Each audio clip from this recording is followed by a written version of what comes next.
আসসালামু আলাইকুম সকলকে। আশা করি আপনারা সকলেই ভালো আছেন, সুস্থ আছেন। Welcome back to my channel it's name is cultural world. তো আজকে আমি তৈরি করে দেখাবো সবথেকে সহজ উপায়ে শাহি রোস্ট। আমরা অনেকেই ভাবি যে শাহি রোস্ট বানানো খুবই কঠিন, কিন্তু আজকে আমি তৈরি করে দেখাবো খুবই সহজ পদ্ধতিতে। তো দেরি না করে শুরু করা যাক রেসিপিটা। প্রথমেই আমাদের লাগছে মুরগির মাংস। এখানে আমি একটি সোনালী মুরগির মাংস নিয়েছি এবং মুরগিটাকে 4 ফালি করে নিয়ে নিয়েছি। তারপরে আমি দিয়ে দিব মরিচের গুঁড়ো, লবণ দিয়ে দিব আমি স্বাদ মতন। আমি এখানে মরিচের গুঁড়ো দিয়েছি যাতে ভাজার পরে মুরগির মাংসটার কালারটা খুবই সুন্দর আসে। এবার ভালোভাবে মাখিয়ে নিচ্ছি। এই তো আমার মাংসটা ম্যারিনেট করা হয়ে গিয়েছে। এবার আমরা 10 মিনিটের জন্য ম্যারিনেট করতে রেখে দিব। তো মুরগিটা যতক্ষণে ম্যারিনেট হচ্ছে ততক্ষণে আমরা একটি রোস্টের শাহি মশলা বানিয়ে নিব। তো তার জন্য লাগছে 2 টুকরো দারচিনি, তারপরে লাগছে 2টো তেজপাতা, লাগছে বড় এলাচ, লাগছে স্টার অ্যানিস এবং লাগছে 1 চামচ জিরা। তারপরে লাগছে জয়ত্রী, একটি জয়ফল, আমরা এখানে অর্ধেকটা জয়ফল ব্যবহার করব। তারপরে লাগছে 4টা এলাচ, আস্ত কালো গোলমরিচ, তারপরে লাগছে লবঙ্গ 7 থেকে 8টা। এবার আমরা এটাকে ভালোভাবে গ্রাইন্ডারে গুঁড়ো করে নিব। এই তো মশলাটা গুঁড়ো করে নিয়েছি। এবার আমরা মুরগির মাংসটাকে ভাজতে চলে যাব। এবার আমি একটি ননস্টিকের ফ্রাই প্যান নিয়েছি। এবার আমরা সাদা তেল দিয়ে দিব এখানে।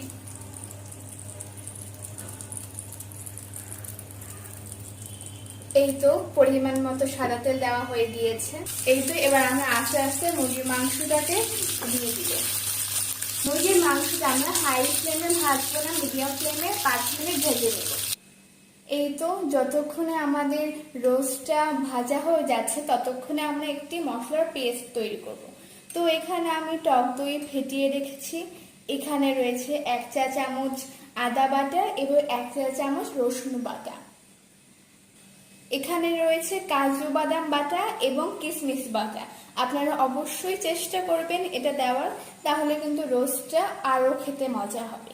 তারপরে যে আমরা মশলাটা গুঁড়ো করে রেখেছি সেটা দিয়ে দিব। তারপরে আছে 1 টেবিল চামচ পেঁয়াজ বাটা। এবার আমরা সবগুলো মশলা আস্তে আস্তে টক দইয়ের মধ্যে দিয়ে দিব।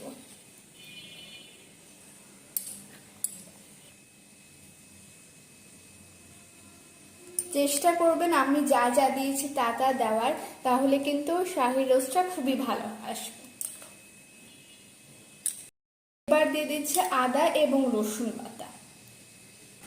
এরপর দিয়ে দিব আমরা টমেটো সস। টমেটো সসটা দেওয়ার চেষ্টা করবেন, এটার টেস্ট কিন্তু খুবই ভালো আসবে। এখানে আমি টমেটো সস দিয়ে দিয়েছি 2 চা চামচ। এবার আমরা দিয়ে দিচ্ছি লাল মরিচের গুঁড়ো 1/2 চা চামচ। এবার আমি দিয়ে দিব স্বাদ মতন লবণ।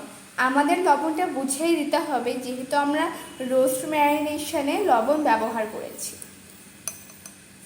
এবার আমরা পেস্টটাকে ভালোভাবে মিক্স করে নিব। এই তো আমাদের পেস্টটা বানানো হয়ে গিয়েছে। 5 মিনিট পরে আমি মুরগির মাংসগুলো ভালোভাবে ভেজে তুলে নিয়েছি। এবার আমরা মূল রান্নায় চলে যাব। যে কড়াইটায় মুরগির মাংস ভেজেছি সেই কড়াইটাই আবার আমরা নিয়ে নিয়েছি রোস্টটা রান্না করার জন্য। তো প্রথমেই আমরা এখন দিয়ে দিব পেঁয়াজ কুচি।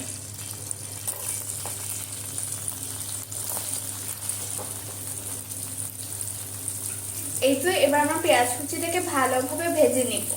এই তো বেরেস্তাটা প্রায় হয়ে গিয়েছে। এবার আমরা তুলে নিয়ে রোস্টে রান্না শুরু করব। এবার আমরা যে পেস্টটি তৈরি করে রেখেছিলাম সেটা কড়াইয়ে দিয়ে দিব। এবার আমরা পেস্টটাকে ভালোভাবে কষিয়ে নিব।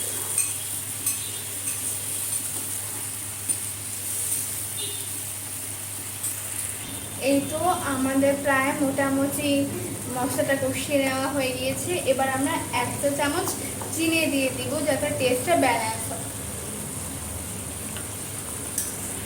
কষানো যতক্ষণে হচ্ছে ততক্ষণে আমি 3টে চিড়িয়ে রাখা কাঁচামরিচ দিয়ে দিচ্ছি, যাতে করে ফ্লেভারটা সুন্দর হয়। এই তো কষানো প্রায় হয়ে গিয়েছে। এবার আমরা ভেজে রাখা মুরগির মাংসটা এটার সাথে দিয়ে দিব।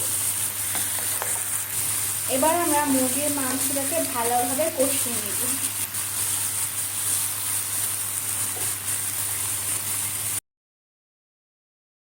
আমরা এখন এটার মধ্যে ছোট কাপের 1 কাপ দুধ দিয়ে দিয়েছি।